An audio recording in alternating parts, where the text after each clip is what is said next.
testezinho aqui para vocês. Tá? Três jogos aí. Tá? Então, resta um, consideramos o resta um como um jogo. Tá? Xadrez e Doom. Tá? Então, primeira pergunta. São observáveis? Tá? Eu não sei se eu tá... Não, primeiro, então vamos primeiro para o resta 1, vai estar em ordem aqui, tá? Devia ter feito, ao contrário.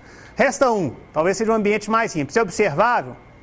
Sim, estou vendo o tabuleiro lá, estou vendo onde está o espaço vazio, consigo planejar todas as minhas ações. Tá? É determinístico? Sim, tá? Você faz uma ação, o tabuleiro não muda, as peças não somem sozinhas. Tá? É episódico?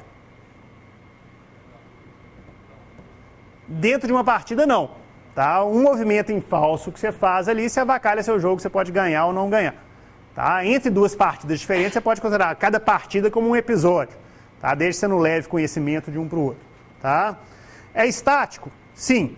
Tá? Ou seja, as coisas, enquanto você está jogando ali, tá? Enquanto você está pensando, as coisas não mudam. Tá?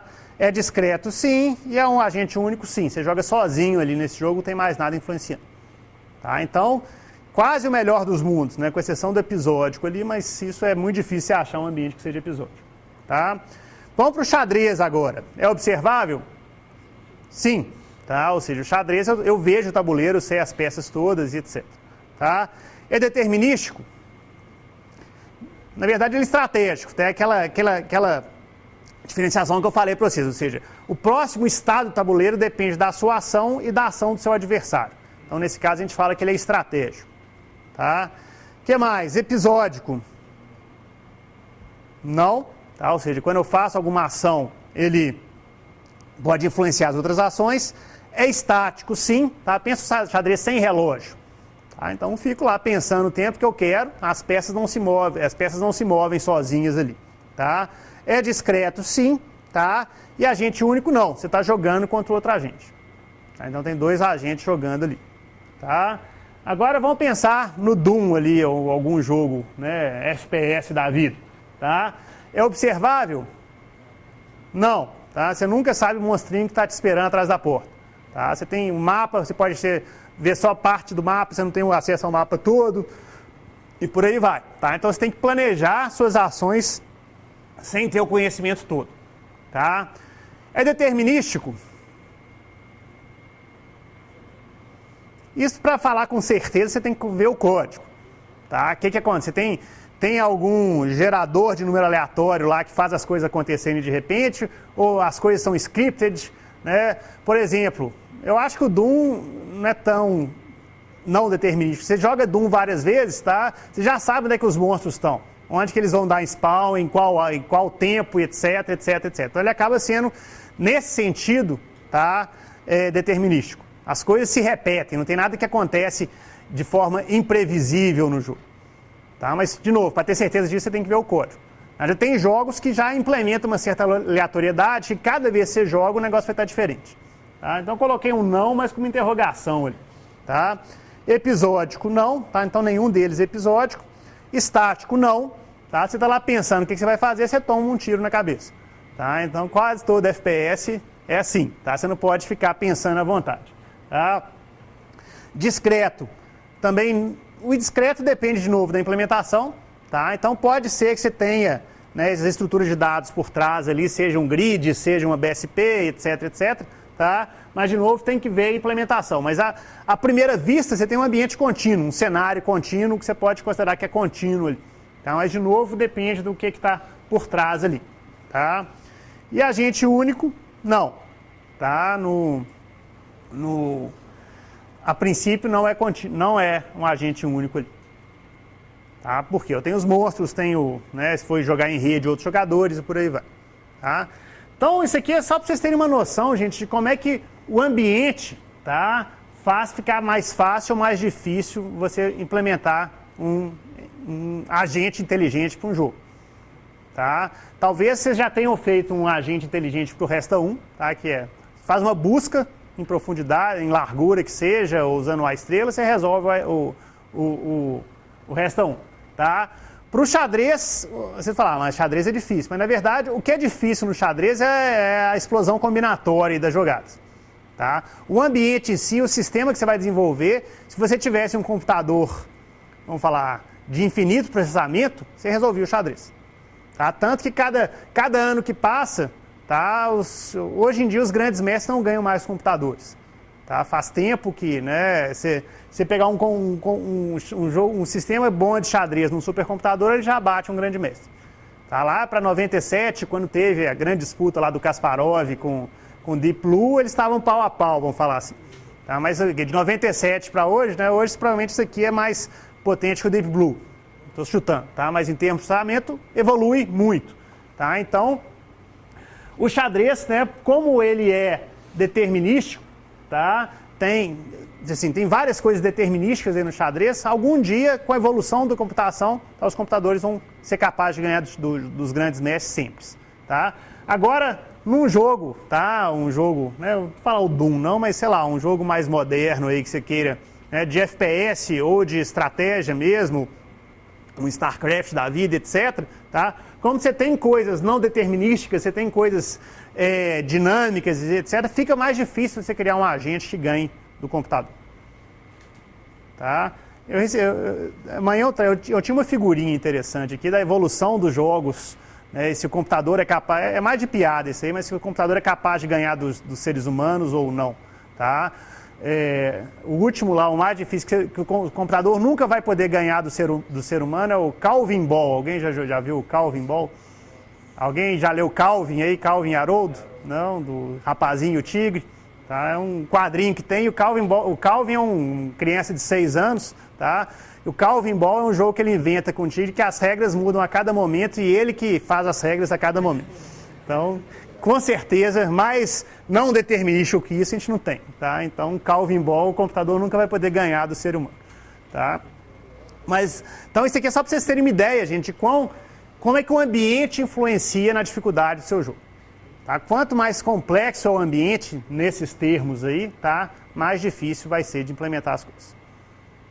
Tá claro até aí? Dúvidas? Tranquilo?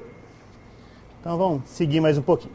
Então vamos entrar agora especificamente algumas das técnicas para os jogos. Tá? Então eu vou começar falando para vocês um pouquinho sobre algoritmos de movimentação. Tá? Então, como eu falei, eu vou dividir em duas grandes áreas. Hoje vou focar mais nos algoritmos de movimentação e amanhã eu vou falar um pouquinho mais dos algoritmos de comportamento, tá? De tomada de decisão e etc. Tá? E eu vou começar os algoritmos para movimentação com uma técnica chamada campos de potencial, tá? Que é uma técnica bastante utilizada, é usada bastante em jogos, tá? Mas também é bastante utilizada na robótica. Na verdade, ela surgiu um pouco na robótica e depois foi sendo aplicada em jogos, é uma técnica clássica da robótica. Tá? E a ideia dela é bastante simples. Tá? Mas antes de entrar no campo potencial, tem uma pequena introdução aqui, tá? Sobre movimentação de agente, eu já estava indo direto lá. Tá? Mas então, falando um pouquinho antes sobre movimentação de agente, tá? É uma das principais, como eu falei para vocês, uma das principais objetivos da IA em jogos é você fazer a movimentação de agente de forma inteligente. Tá? Então, uma das principais aplicações da IA é você conseguir mover personagens no seu ambiente de um lado para o outro. E tem vários tipos comuns que você pode fazer na sua movimentação. Tá? Você tem desde a movimentação mais simples, que a gente chama de pattern, que é um padrão, tá? Que é fazer, por exemplo, personagens, você está vigiando uma entrada. Tá? Então, você faz o personagem ficar indo e voltando, indo e voltando, indo e voltando. Tá? Então, esse é um tipo de movimento que talvez o mais simples de todos, tá? Que a gente chama de padrão. Outro tipo de movimentação que a gente usa bastante é perseguição e fuga. Tá? Se você quer fazer um personagem perseguir outro no cenário, tá? Ou fugir de um determinado cara que está perseguindo. Tá? Então, Pac-Man, né? Talvez seja o exemplo mais simples disso aí. Né? Ou seja, o fantasminha vai atrás de você, de repente você vai atrás do fantasminha e o fantasminha tem que sair correndo. Tá? Então, em inglês é chase evade. Talvez que seja o mais usado, a gente chama de planejamento de caminhos, tá? Ou seja, dado um personagem no ambiente, você tem um mapa do ambiente, você quer que o personagem vá de um ponto a outro no seu ambiente. Tá? Então esse a gente chama de planejamento de caminhos, ou seja, uma coisa que a gente chama um pouco mais deliberativa, ou seja, baseado no mapa, baseado naquela informação que você tem do mapa, você vai traçar um plano, você vai fazer um algoritmo que vai te dar um plano para você ir de um lugar para outro. Tá? Esse talvez seja que é mais feito em jogos. Tá? Mas normalmente junto com o planejamento de caminho a gente tem também o desvio de obstáculos, que a gente chama de steering. Tá? Por quê? Porque muitas vezes, né, a diferença principal do planejamento de caminhos para o desvio de obstáculos é uma diferença entre o deliberativo e o reativo. Deliberativo, normalmente, você planeja, você pensa no que você vai fazer e depois você executa. Tá? O reativo é uma coisa mais imediata. De repente, passa um obstáculo na sua frente e você quer desviar. Tá? Então, normalmente, essas duas coisas são trabalhadas em conjunto. No nível mais alto, você tem o planejamento de caminhos e no nível mais baixo, o reativo. Tá? É igual o exemplo que eu dei, por exemplo, de novo, quero sair daqui para Savassi. Tá? Eu pego o Google Maps, tá? Olho lá no qual que é o melhor caminho, vou passar aqui, etc, etc. Tá? Então, fiz o meu planejamento de caminhos, decidi qual caminho vou fazer. Quando eu pego o meu carro e começo a dirigir, sei lá, de repente, ali na Antônio Carlos, abriu uma cratera no meio do caminho. Aí o que eu vou ter que fazer? Vou ter que desviar daquela cratera. Talvez vou ter que pegar uma outra rua para desviar e etc.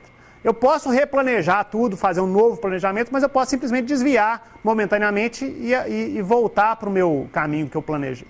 Tá? Então, normalmente, essas duas técnicas trabalham em conjunto. Tá? Tanto o planejamento de caminhos, quanto a parte de desvio de obstáculos. Nós vamos falar um pouquinho das duas. E, por fim, uma coisa que está bastante comum hoje em dia também é o movimento de grupos. Tá? Você tem um conjunto de personagens, tá? Então, no jogo RTS, você quer mover suas tropas. Tá? Elas vão ter que mover em conjunto de um lugar para outro. Então, existem algoritmos para poder trabalhar com isso aí. Tá? Então, eu vou falar de algumas técnicas que permitem a gente fazer isso.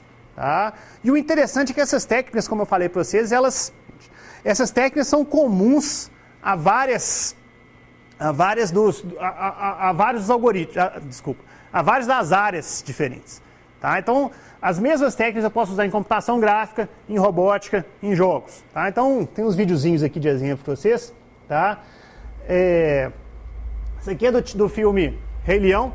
Tá? Então, tem uma parte do filme que tem o estouro de uma manada ali. Tá? Então, esses búfalos todos saem descendo, correndo. Tá? E eu faço o quê? Eu uso um algoritmo de flocking para poder movimentar esses búfalos. Tá? O artista não teve que fazer trajetória de um por um para poder gerar essa cena. Então, tem um algoritmo que faz eles andarem próximos, mas sem colidir, etc, etc, etc. Tá? Então, é um exemplo de um algoritmo de movimentação de personagens, tá? Num ambiente de computação gráfica.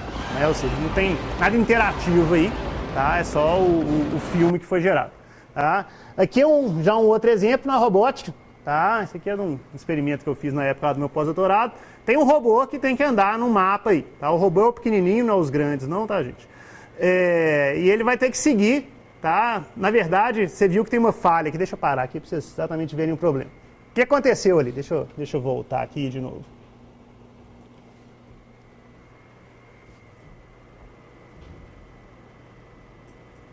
Ele está seguindo no meio da estrada, tudo direitinho, etc. Tá?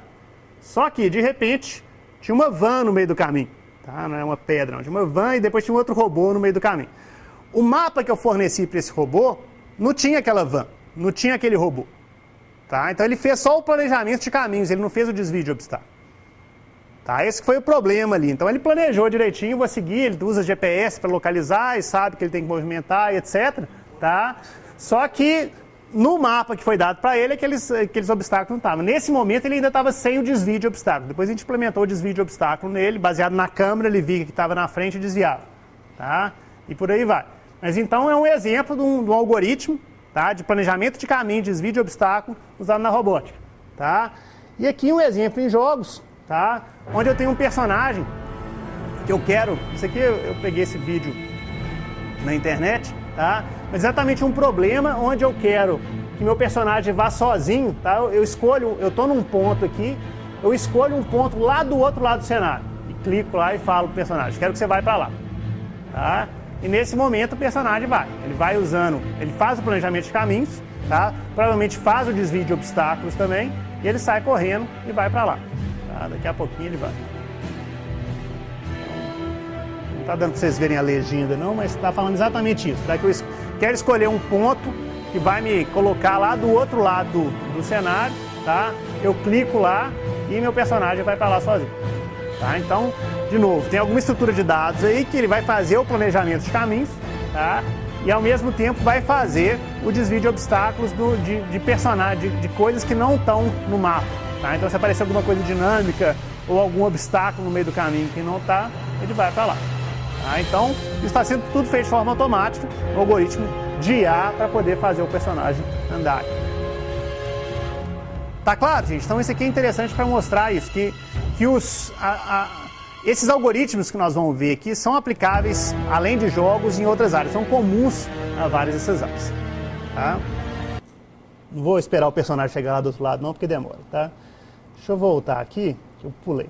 Mas na verdade, assim, muita gente fala que que o Pathfinder é um problema resolvido. Tem vários jogos aí que já resolve, isso é uma coisa fácil, tá? Mas aí esse é outro vídeo do YouTube que mostra os principais problemas que a gente tem em Pathfinder. Tá? Então ele dá exemplo de vários jogos, talvez vocês vão conhecer mais jogos que eu, mas aí é exatamente um problema, vai dar pra ver no cantinho aqui, ó, tem um cara agarrado na quina da pilastra, tá lá parado na quina e não sai de lá de jeito nenhum. Por quê? Algum bug no sistema lá. Isso aí é outro que é engraçado, tá? O cara fica ali preso na quina, tá? Em vez de ele dar um passinho pro lado e andar, ele fica lá grudado na caixa, tá? Tem até a musiquinha aqui, mas não vai.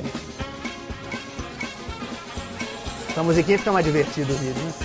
Esse aqui é um outro exemplo, tá? Que você vai atrás do tigre lá, do monstro, você dá algum passo para trás, ele não consegue chegar no você, ele tem que dar uma volta completa ali, tá? Depois nós vamos ver que tá faltando uma aresta no grafo, daqui a pouco vocês vão entender direitinho o que é isso. Tá? Ou seja, ele poderia dar um passo para lá, mas não dá, então ele fica dando a volta, indo e voltando. Você dá um passo de novo, ele vai dar a volta no cenário todo e volta. Tá um pouco escuro aí, tá difícil vocês verem, tá? Isso aí é outro exemplo, é uma criatura voadora, mas fica preso numa quina ali, tá? Então ele não consegue sair daquela quina ali, tá? Então, por que ele não voa um pouquinho para cima, consegue passar, tá? Então, é uma criatura que voa, mas está presa. Esse aí é um outro exemplo desse, da pessoa, esse eu acho que é o World of Warcraft. A pessoa fica presa dando a volta, tá? Então você vai para um lado, aí a pessoa, em vez de ir atrás de você, não, esse aí ela foi. Qual que é? Deixa eu lembrar qual que é o bug desse aí. Acho que é isso. Você vai para um lado, ele vai ter que ir para o outro, tá? E por aí vai. Então tem vários exemplos, tá? Então apesar dos jogos estarem, isso aí é a mesma coisa do grafo faltando, tá? Você chega numa ponta, o cara não consegue ir atrás de você, tem que dar a volta lá do outro lado, tá? E por aí vai. Deixa eu tirar o som aqui de novo, tá? Então, gente, apesar das técnicas serem relativamente simples, tá? Tem muito bug ainda que você encontra em jogo, tá? Muito porque talvez a IA é deixada por último nos jogos, né? A pressão do jogo ser lançado, a última coisa que o pessoal vai trabalhar é IA, né? O mais importante é o gráfico, etc, tá? Talvez algumas coisas são falhas, tipo assim, do cenário, tá? Pode ser que o algoritmo está funcionando direitinho, mas o designer, o artista, na hora que foi fazer o cenário, faltou, sei lá, pôr uma ligação entre duas partes do cenário, aí fica lá os bichinhos indo e voltando, e por aí vai.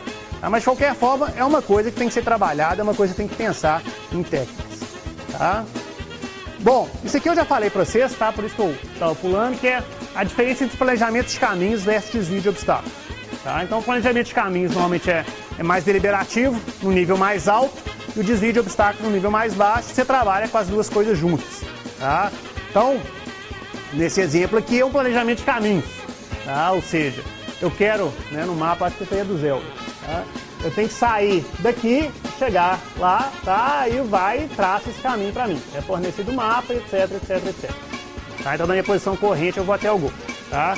Já o desvio de obstáculos é alguma coisa desse tipo. Tá? Um carro de corrida, aparece um outro carro na frente dele, tem que desviar. Tá? Mas, de novo, muitas vezes essas duas coisas são feitas de forma hierárquica.